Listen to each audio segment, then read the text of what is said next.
to a new video. Unfortunately, this might be the last video of the year. It's coming to an end. I don't think I've got too much time left to make some more videos and finish up what I got to do with the S14. So later in the video, I'm going to show you guys all the new mods that I've got for the RB25 and the S14. Got all these new parts. Cannot wait to slap them in the S14. Also, a subscriber hits me up about my rusty intercooler pipes, and they sandblast it and re-powder coat it, so that's going to be in the video as well. And also, I just want to say thank you guys so much for love and support. It has been a tough year. We all know 2020 really sucked, and there wasn't much content to do when we were in lockdown, so that's why I had to buy a G27 steering wheel setup, and we're playing Assetto Corsa for like at least a couple of months, so that way when they drop the restrictions we could actually take the R33 out for a drive. So what we're going to do is we're going to go for a last cheeky cruise in the R33, hit some boost around, then we'll come back to the S14 and show you guys all the new mods, the new cooler pipe that got sandblasted and powder coated. Alright dudes, let's go hit up the Toge for a little cheeky cruise.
bicycles just taking photos and that, just going, yeah, rev it, rev it.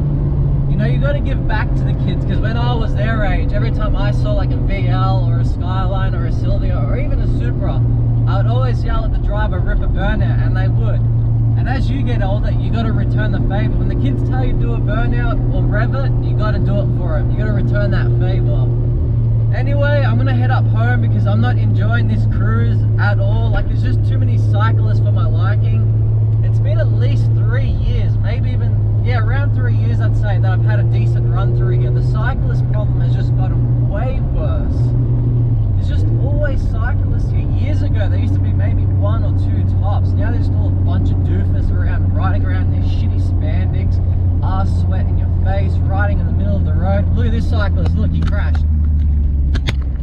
smooth cyclist. Look at that. You alright, mate? Good? Yeah. If you guys can see that back there, some cyclist stacked it. There's another cyclist helping him out. See, it's just an issue, man. That's what I'm talking about. Like, a lot of these cyclists, they're all a bunch of wannabe Tour de France types of people. They wear spandex. They spend like $4,000 on their bicycles just to do 10Ks up and down here all the time. Just a bunch of muppets. And most of them can't even ride bikes. You can see the way that they turn and that. It's like, you're all shit cunts. Anyway, dudes, enough of that cyclist talk. Let's go home. I'll show you guys the new mods for the S14 and the new cooler pipes we've got sandblasted. They look so sick. All right, enough of all that talk. Now that we're home, a new package has arrived, so we've got more mods to show for the S14. So I'll show you guys what's going on with the RB25 setup in the S14. As you guys saw me drifting at Winton, it was like, you know, a 40-degree day. It was really hot, but you know what? I'm trying to make the best cooling setup for my S14 with what I can. So hopefully now that I put everything back together with all these new mods that I'm about to show you, hopefully the cooling issue is all sorted. We can hit limiter for at least a few times, do a cool down lap and actually let the car cool down rather than it go into H. So hopefully the new setup works out sick. So I'm going to show you guys all the mods that I've got. I have no idea what to start with. I don't know if I'm going to make 2 videos or put this all in one video. So with the radiator stuff, as you guys know from like drifting, it was overheating. So I've taken out the radiator. Didn't think there's any point filming that job because it's a pretty boring job, let's be honest. And then we're going to come out here, down there, and remove the factory oil cooler. So all the water lines underneath the intake manifold right here, that's going to come out because we're going to be bypassing the hoses. Because yeah, we won't be using this factory oil cooler with our new oil cooler setup. A lot of you know that I've had a thermofan, but this is junk. And basically, have a look how much space it took up in here. So we'll chuck this down here. This is how it sat. That's so bad because then it gives so much little room for a radiator. And if you see my harmonic balancer there, there's no way we can fit a clutch fan, hence why I've never ran a clutch fan in this car. So what we're going to do is to make all this shit work. So to make this work, we've got room now for a clutch fan obviously, but we're going to be chopping up the rad support. So I'm thinking from this line here, from there, all here, and then chop from there. That way down here, I removed these radiator brackets. There was a mount here and here. I removed them. But then I've noticed the old owners drilled holes, probably trying to fit another radiator. So they've tried to make like the cooling issue work either, but they just couldn't solve it. So now it's my turn to fix this up.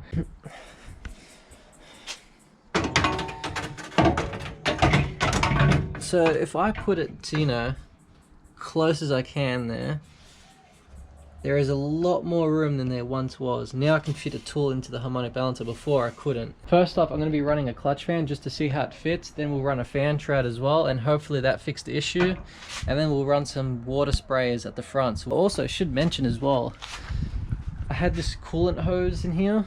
This is the bottom coolant hose. Look how spongy this is. It was so bad when it was getting hot. It was turning into a pancake. So yeah, this is like an OEM one. So very old and junk. So I went and bought some new ones from Just Jap, and they're a lot tougher, so they'll be able to handle the heat. Another thing I should mention as well, don't lose your plastics, protect the earth. So this is a swirl pot. For the ones that don't know what a swirl pot is, you got to set it higher than what your radiator is, helps bleed the system. A lot of drifters have told me to run this, and I trust them because they've said if you run it up here, it helps with the breathing of the system when you're out drifting. So definitely want to keep your coolant temps low. So hopefully this part also helps out with what I'm going to be doing here. So you just basically run this swirl pot somewhere around here. We'll bolt it up, move the old overflow somewhere out of the way. You got 4 ports. One of the ports goes to the bottom of the radiator, one goes to your overflow, the other one goes to this overflow. And then on your intake manifold, this line here, there's a coolant line. So we're going to be running that coolant line to one of these ports as well. So yeah, that's why it's going to take a little while to film what's going on with this video, because I got to do the oil cooler and the radiator, as I said, and this stuff as well. I'm so embarrassed. I lost my Nismo oil cap, and now I've got to use this factory OEM one. So shit. Damn it, Nismo. As I've said, you got to drain your oil before you can remove the factory oil cooler. So let's get all this oil out. And finally can remove all this crap down here.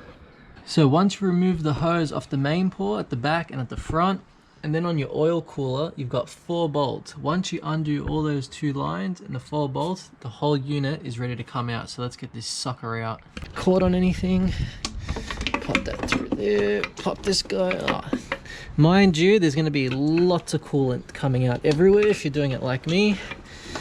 Right, you stupid bloody harness, man. The old owner of this car, whoever put this RB together, absolute muppet. Absolute muppet.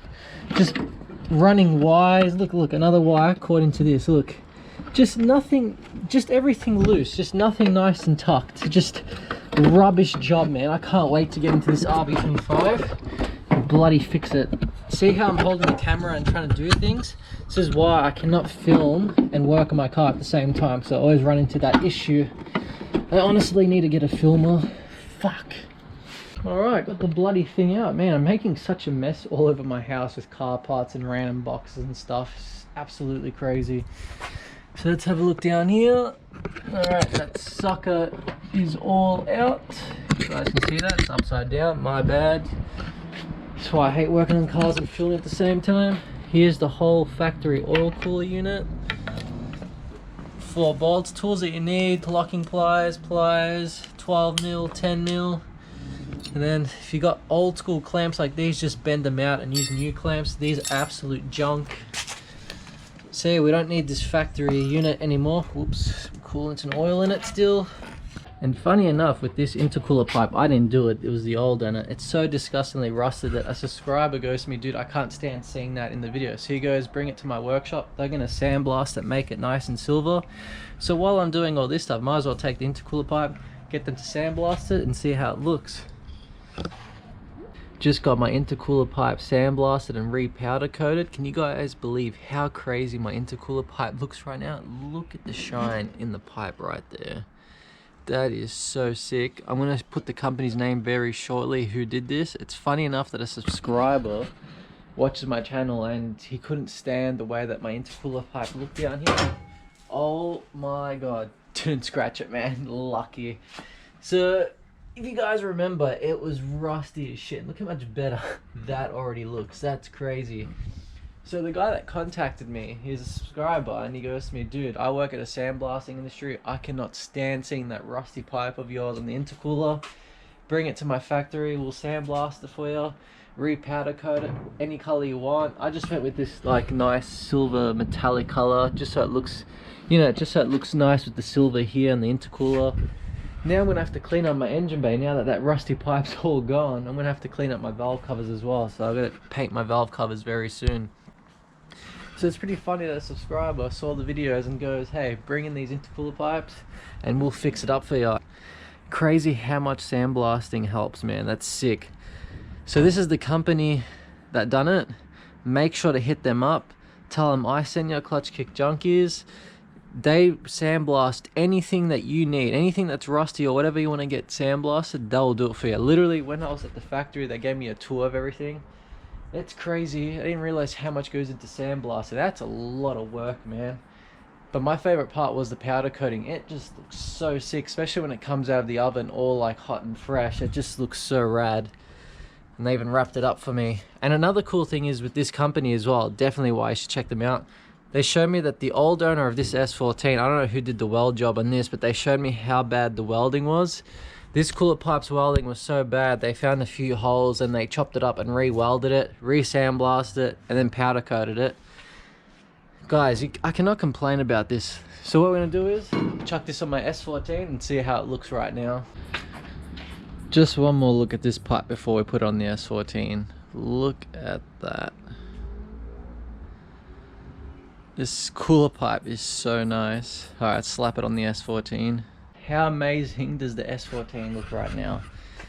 Look at that. That is sick. So much better now. Look how much cleaner that looks. Oh man, that's fresh. So happy with this. Make sure to check out this company because I highly recommend going to them, because I'm definitely going to go back and take some other parts to get sandblasted and re-powder coated. So definitely check them out, hit them up, because look at the job on this, man. That turned out sick. The funny thing is, like, that's the cleanest thing on this S14 right now. Like, this just makes the engine bay look so trash. Thank you guys so much for this. I'm actually really grateful. There's good people out there that help people out. It's amazing how much of a difference that a clean intercooler pipe makes on this car right now.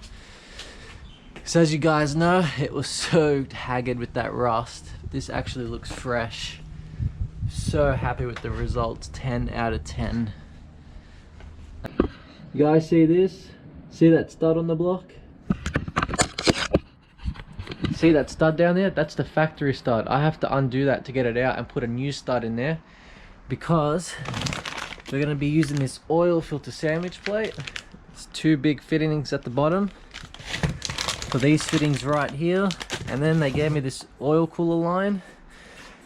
So that's plenty of line right there to go from the oil block to about, whoops, caught on something already. Put the oil cooler somewhere in here in this region. So this is the oil cooler I got from Golby's. I think that's how you say it. It's a 19 row oil cooler. So yeah, they'll be sitting somewhere in there. This is the stud that I was talking about in the block that you got to take out. So it's a genuine Nissan one. You just unscrew it and then you screw this one on, and then your oil filter will go to that. And this is the oil pressure gauge I'm using. I'm going to try out this brand. Can't remember what it's called. Depot Racing it's called. Japanese company, but it's made in Taiwan as it says. It's an oil pressure gauge, and this is the sensor that it comes with. It's got all its wiring stuff in there. Plenty of stuff to come, because we're going to be repainting the S14 as well. Like, I only did it matte black because, as you guys saw, I had that track event last year. Got the car drift ready in like a month, and I just wanted to spray it matte black because it's the easiest option. But right now we're gonna do another color, or maybe we'll even do a metallic black, because I'm really digging the black and silver look right now.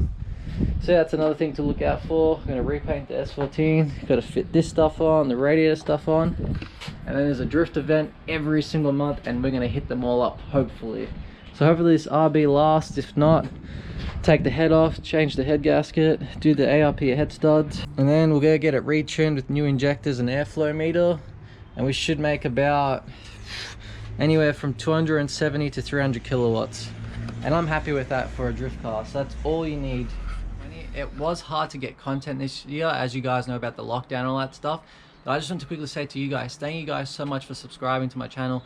Thank you guys for leaving all your supportive comments, liking the videos, sharing them to your mates, even follow my Instagram, messaging me on Instagram, leaving support. It means a lot to me that you guys take the time out of your day to watch my videos, and it makes me happy to see that you guys actually learn from the videos as well.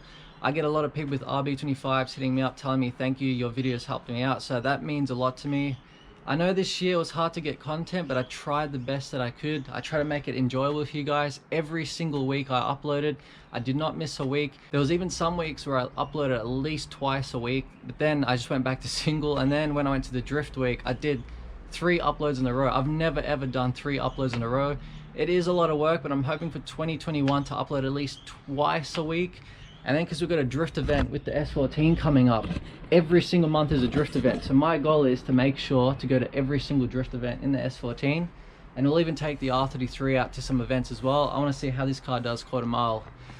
This RB25, like, to ones that don't know, I built this all last year, and then I got it tuned this year, 2020 January, and it's been such a fun car. But when we got put on lockdown, I really didn't get to enjoy it. So 2021, tons of footage to come with the RB25. I just want to quickly say a big thanks to Hypergear Turbo. Teo hooked me up with this turbo for a really good deal. Such an absolute legend. So if you guys need a turbo, make sure to hit up Hypergear Turbochargers. They have the rowdiest turbos. Big thanks for Bevan for like hooking up with the intercooler pipe and the exhaust stuff. He did an amazing job on this RB25, and anyone that sees this RB25 in person always respects Bevan's welds. You can even tell how much of an amazing welder he is. Like, look how perfectly welded those cooler pipes are. And a big thanks to CubeSpeed short shifters. I did a short shift review from CubeSpeed. They sent me a free kit, sponsored the R33. It meant a lot to me. Thank you guys at CubeSpeed for sending the short shifter. The car feels amazing for changing gears with the short shifter, a lot better than the OEM one. So I'm really happy that you guys hooked me up with that. So thank you to all of them, and thank you, especially you watching right now. Thank you for watching this video. Make sure to leave a like, leave a comment down below, share this video to your mates, and if you're a new viewer, make sure to hit that subscribe button. It really helps out the channel. And thank you guys again for the year 2020 for sticking around. 2021 is going to be a lot better for car content. So I guess this is it. Oh man, I'm actually getting pretty sad. This is the last video of 2020. I hate the year 2020. I can't wait to move on. That just sucks because I want to make more videos, but I just got so much family stuff to do. So I hope you guys enjoy your time off. Hope you guys have an awesome new year with your family and friends. Hope you guys have a rad time with your cars, with mates, cruising around, hitting boosts like you should. And I'll catch you guys in the year 2021. Have an awesome new year, guys, and I'll catch you guys in the next episode. Catch you guys later. And then